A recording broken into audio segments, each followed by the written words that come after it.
The next group of microorganisms is viruses. Viruses are very small, about 10 nanometers to 100 nanometers. Till now, we have seen microorganisms which were measured in micrometers. That means they were bigger than viruses. Viruses are very, very small and they can be seen only through electron microscope.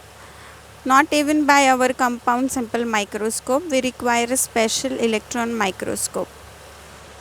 These viruses are considered as organisms at the edge of living and non-living organisms.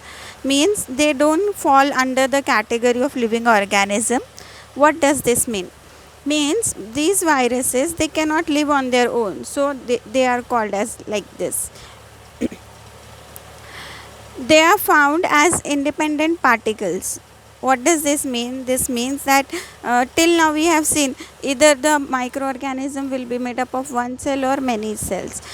This is not the case in viruses. They are like particles. Why we call them as particles? Because virus is actually a long molecule of DNA, or it will be RNA, with some covering which is made up of protein. So it is like virus is actually like a very long molecule of DNA or RNA surrounded by a protein coat, which is a covering. This is the basic main structure of virus. If the virus has to live, it will require a living plant or animal cell. That means it will require a host, a plant or an animal host. It cannot live on its own. Viruses, they produce their own proteins. When viruses live in the body of plant or animal, they live in the cell of plant or animal, they start making their own protein molecules with the help of the host cell. And then with the help of these proteins, they will start making many replica of itself. Replica means they will start making same type of viruses more in number, and then when their number increases, they start growing and using nutrition from the host, and the host cell will get destroyed. Then the viruses will affect another new host cell, next cell. There again they will produce new proteins, they will grow, they will use nutrition, and they will destroy that cell and move to the next cell.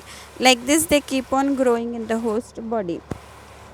Viruses are responsible for causing many harmful diseases in plants and in animals.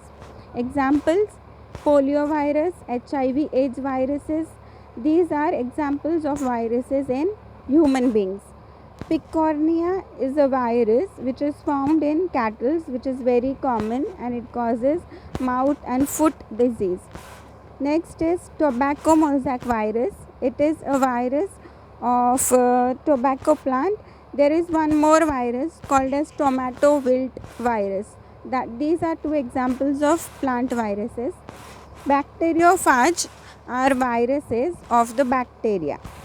Yes, bacteria are also infected by viruses, and those viruses are called as bacteriophage.